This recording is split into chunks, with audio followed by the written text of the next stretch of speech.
Ok, il y a des choses à dire. Bonjour les édicts. Vous savez, Buffy est une de mes séries préférées, et lorsque, comme vous, j'ai appris qu'elle allait revenir après 22 ans d'absence, eh bien ouais, ça fait quelque chose. Alors ce qui m'intéresse, pour parler du projet Buffy, c'est de savoir quelles sont, je pense, les forces et les challenges que la nouvelle série va devoir surmonter. Déjà, si on en croit Variety, qui est généralement une des meilleures sources qui soit sur Hollywood, la nouvelle série sera centrée non pas sur Buffy elle-même, mais sur une nouvelle Slayer. Et en fait, oui, Sarah Michelle Gellar va revenir en tant que Buffy, mais ce sera plutôt dans un rôle récurrent. Là, je trouve, bien joué. Bien joué parce que, déjà, ce n'est pas une nouveauté dans le Buffyverse de se centrer sur une autre Slayer. Il y avait par exemple déjà un épisode d'Angel, qui était pas mal, sur une Slayer qui était devenue un peu dingue. Également, Faith, en saison 3 de Buffy, une vision de comment une Slayer qui a été pas très bien coachée et qui a eu pas mal de traumatismes, a fini par semer le boxon.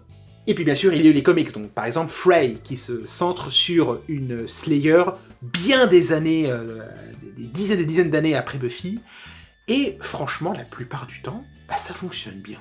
Non, le fait de se centrer sur une nouvelle Slayer, et qu'on lui donne le temps de se développer, c'est un moyen excellent pour parer un petit peu à la comparaison fatale qu'il va y avoir avec l'original. Une Slayer centrale, et Buffy certainement en rôle de mentor, un peu comme Giles l'avait été avant, je trouve excellent parti pris. La deuxième force, c'est les noms associés au projet. Bon, déjà on retrouve bien sûr Gail Berman, la productrice première de Buffy. Il y a les trois têtes créatives qui sont les sœurs Zuckerman et Chloé Zhao. Bon, vous connaissez sans doute Chloé Zhao, si vous êtes un peu dans l'univers Marvel, elle avait réalisé The Eternals. Elle a également réalisé un excellent film qui s'appelle Nomadland. Attacher Chloé Zhao à la réalisation du pilote, au moins du pilote, c'est un bon signe. Parce que, ok, on peut pas forcément apprécier le cinéma de Zhao, mais c'est quelqu'un qui sait son affaire. Il faut pas sous-estimer le pouvoir créatif que peut amener un réalisateur un peu qui a du métier pour un pilote. Chloé Zhao attachée, c'est une bonne nouvelle. Ensuite, côté scénario, ce seront donc les sœurs Nora et Lila Zuckerman qui vont chapeauter. Ce sont deux femmes qui ont du métier. Leur dernier job, c'est d'avoir été showrunneuse de la série Poker Face, la série lancée par Rian Johnson.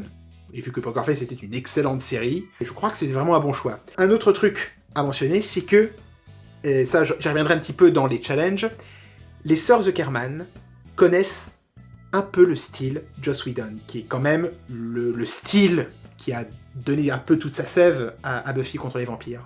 Elles ont travaillé pendant quelques temps avec dans la série Agents of S.H.I.E.L.D., qui est une très bonne série Marvel d'ailleurs. J'ai beaucoup aimé Agents of S.H.I.E.L.D. Les showrunners, c'était Jed Whedon, le frère de Joss, et Marissa Tankarowen, qui était son épouse, donc la belle-sœur de Joss Whedon. Et lorsque vous regardez Agents of S.H.I.E.L.D., alors certes, ce n'est pas le cocktail Joss Whedon poussé à son meilleur, à son plus grand. Vous reconnaissez quand même la patte, mélange de humour, action, émotion, de références pop culture, de dialogue bien trouvés. Le cocktail Whedon, elles ne sont pas étrangères à ça. Donc le fait d'avoir choisi des personnes qui connaissent le style Whedon, c'est une très bonne nouvelle. Une autre force qu'a la série, c'est qu'elle est programmée sur Hulu. Si vous vous plaignez des plateformes en ce moment, comme moi je le fais, quand une série est sur une plateforme qui est connue pour avoir abandonné tout espoir d'ambition et de création, ou presque, ça donne pas vraiment envie ou courage. Or, Hulu, je trouve que c'est une des meilleures plateformes. Pourtant, c'est une plateforme qui appartient à Disney. Hulu, c'est là où ils concentrent un peu ce qu'ils ont d'ambition. Franchement, vous avez vu le line-up de Hulu? Rien que ces dernières années, vous avez The Handmaid's Tale. Bon, j'aime pas The Handmaid's Tale, mais c'est une des séries les plus ambitieuses qu'ait faite Hulu. Vous avez Shogun, The Bear, Night Perfect Strangers, Only Murders in the Building, que des séries vraiment excellentes.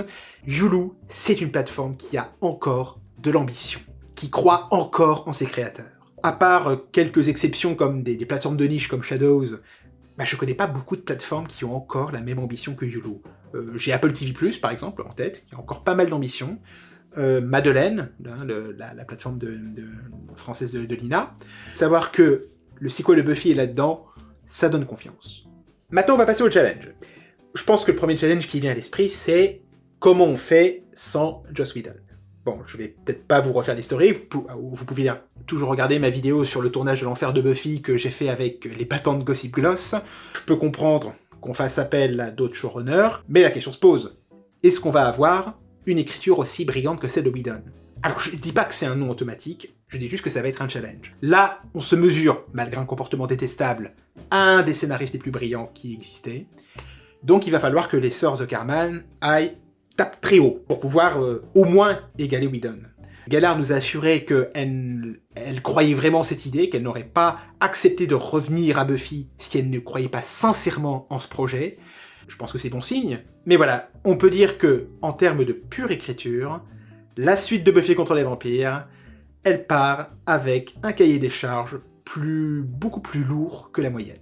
Un autre problème, qui est peut-être un problème un peu plus mineur, c'est de devoir jongler à travers avec tous les fandoms. Il n'y a pas deux fandoms, là. C'est-à-dire le public qui connaît Buffy et le public qui connaît pas Buffy. Il y a un troisième fandom qui est le fandom total qui a également lu les comics.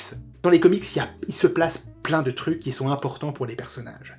Il y a de nouveaux couples qui se forment, qui se défont, on en apprend plus sur des personnages, mais parfois ça change complètement la vision qu'on a d'eux. Les comics partaient un peu dans tous les sens, mais il y avait quand même la même brillance que dans la série, parce que c'était encore chapeauté par Whedon. Et ok, c'était pas aussi brillant que la série originale, pour une raison sur laquelle je vais revenir. Les comics disent beaucoup de choses, ne serait-ce... Tenez, un exemple tout simple. Dans les comics, Buffy est bisexuelle. Et oui, elle a une relation avec une autre Slayer qui s'appelle Satsu. Donc voilà, rien que pour ça, ça change un peu de paradigme. Donc déjà qu'il y a l'effort de devoir manager les nouveaux venus et les Buffyphiles, et également ceux qui sont à fond dans le lore, c'est beaucoup. Il y a un lore très fort aussi dans Buffy, et je pense que vous savez que plus un lore est puissant, plus c'est difficile à adapter. Franchement, pour vous donner un exemple, Warhammer, ça existe depuis les années 80. La première série officielle Warhammer, enfin, en dehors de Warhammer+, qui est vraiment la plateforme pour les fans purs et durs, la série qui va vouloir ouvrir également Warhammer un peu au nouveau public, eh ben on l'a toujours pas. Bon, il y a le projet avec Henry Cavill qui est là, il y a un fort lore, un fort world building à prendre en compte. Ça va pas être simple. Et puis il y a le challenge qui je trouve est le plus terrible pour Buffy contre les vampires la suite, c'est que ce ne sera certainement pas une série modulaire. Modulaire, c'est en fait une série qui, comme Buffy, une série qui mixe les épisodes indépendants et le feuilleton. Et on va pas se mentir, ce qui a fait le succès de Buffy, c'est quand même surtout les épisodes indépendants, les thèmes traités, les épisodes révolutionnaires comme l'épisode muet, l'épisode musical, l'épisode à la David Lynch, l'épisode qui croise le méta en disant que non, en fait, Buffy, c'est certainement qu'une fiction. Ces moments qui ont fait de Buffy plus qu'une série ado, une série de génie, tout simplement. Or, nous sommes à l'ère du streaming, et à l'ère du streaming, il n'y a pas de place pour les séries modulaires. C'est à peu près obligé que, même pour une plateforme aussi ouverte d'esprit que Hulu, que Buffy contre les vampires sera un feuilleton. Il y a eu des tentatives récemment, comme le remake de Avatar, le dernier maître de l'air. Le remake d'Avatar s'en est tiré avec les honneurs, mais c'était quand même pas fou. Je crains qu'il va y avoir un feuilleton, ou bien peut-être à la rigueur un petit peu de dark indépendant, mais il n'y aura pas la grande liberté de très longues saisons, avec beaucoup d'épisodes, où on va pouvoir explorer à fond les personnages, les thèmes, et tenter des coups de génie. Parce que voilà, j'aime le feuilleton comme vous, mais dans un feuilleton, on n'a généralement pas le temps de consacrer tout un épisode à, voilà, je sais pas, au deuil, par exemple. Et vous savez très bien que The Body est un des plus grands épisodes de tous les temps.